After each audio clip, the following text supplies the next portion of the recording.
Ами, страната ни има много красива природа. Жалко, че няма бъдеще, защото управляващите не могат да осигурят хубав живот на младото поколение, при което всички млади се изнасят в чужбина да живеят, да работят там, където има смисъл всъщност. Управляващите взимат заплатите, не правят абсолютно нищо. България се пълни с цигани и турци. Не, че имам нищо против тях, но против турците всъщност нямам нищо. Но против циганите малцинството от тях са крадливи, нищо не правят, взимат си тъпите помощи и само пълнят страната.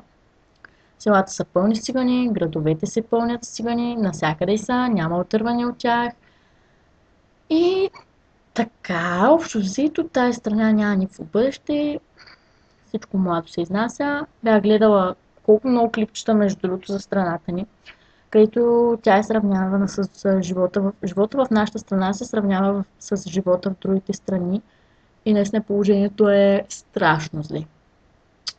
Не че нещо, обаче така е. И е много жалко за хубавата държава, обаче докато управляващи не направят нещо по въпроса, няма да се оправим никога. Много жалко. И така.